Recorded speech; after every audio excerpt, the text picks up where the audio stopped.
صاحب زرقانی نے لکھا ہے کہ ایک دن حضور سیر کرتے کرتے باہر کھلی وادیوں میں تشریف لے گئے. وہاں ایک چراگاہ میں وفد طارق رکا ہوا تھا اور ان کے اونٹ وہاں چر رہے تھے.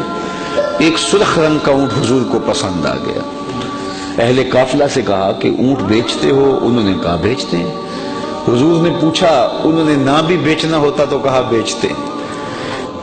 کہا یہ بیچتے ہو؟ کہا ہاں بیچتے ہیں. کتنے کا؟ سودا طے ہو گیا. حضور نے فرمایا کہ میں کوئی تاجرانہ غرض سے تو آیا نہیں تھا, میں تو سیر کرتا کرتا آیا, میرا تمہارا سودا بن گیا. اب یہ اونٹ مجھے دے دو اور میں اپنے شہر میں جا کر اس کی قیمت تمہیں بھیج دے. تو نے کہا میں منظور ہے. حضور نے اونٹ پکڑا, چل دیے. وہ حضور کو دیکھتے رہے. جب نظروں سے اوجھل ہو گئے تو دل پر ہاتھ رکھ کے کھڑے ہو گئے.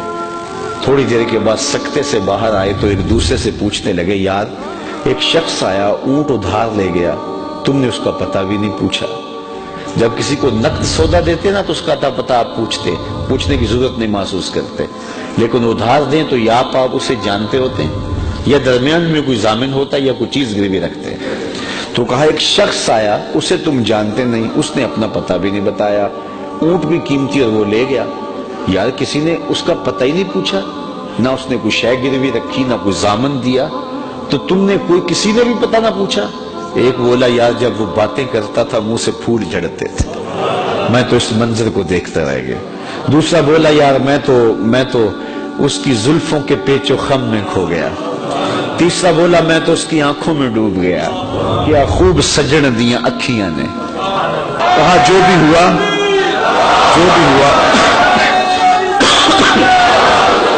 تم اس کے حسن میں کھو گئے اور وہ اپنے حسن کا جادو جگا کے تمہارا قیمتی اونٹ ہتھیا کے لے گیا. لیکن اگلے لفظ سنیے اور سینے پہ ہاتھ رکھ کے سنیے. جب انہوں نے کہا نا قیمتی اونٹ ہتھیا کے لے گیا, امام زرقانی نے لکھا ہے, کہتے ہیں جب انہوں نے یہ بات کہی نا تو اب تک خاموش بیٹھی قافلے کے سردار کی بیوی نے خیمے کا پردہ سرکایا اور ان سے مخاطبہ کر کے کہا انا ضامنۃ لسامان جمالکم لا یغدر بکم. اگر وہ قیمت نہ دینے آیا تو میں ضامنہ ہوں, قیمت مجھ سے لینا, خبردار کسی نے اس کے خلاف بات کی تو. کہا اچھا تو اسے جانتی ہے؟ کہا واللہ میں بھی نہیں جانتی. تو کہا پھر ضمانت کیسے دے رہی ہے؟ کہا جب تم سودا کر رہے تھے میں نے خیمے کی اوٹ سے اس کا چہرہ دیکھا تھا, اور جس کا چہرہ اتنا سونا ہو وہ جھوٹ بول ہی نہیں سکتا. تھوڑی دیر گزری, حضور کے غلام آ گئے. قافلے والے کون ہیں جن سے ہمارے آقا نے اونٹ خریدا؟ انہوں نے کہا جی ہم ہیں. کہا کہ یہ حضور نے تمہاری ضیافت کے لیے کھجوریں بھیجی اور یہ رہی تمہاری قیمت. انہوں نے کہا قیمت تو بعد میں لیں گے, ہم تو خود بک گئے, ہمیں یہ بتا وہ پیارا رہتا کہاں گئے. تو انہوں نے بتایا وہ کھجوروں کا جھنڈ دکھائی دیتا ہے, یثرب, وہ مدینہ, یہ اس محبوب کا ڈیرا ہے. علامہ زرقانی لکھتے ہیں سارا وفد اٹھا اور جا کے حضور کے قدموں میں بیٹھ گیا, تیری تک کے اداواں میں مرید ہو گئی.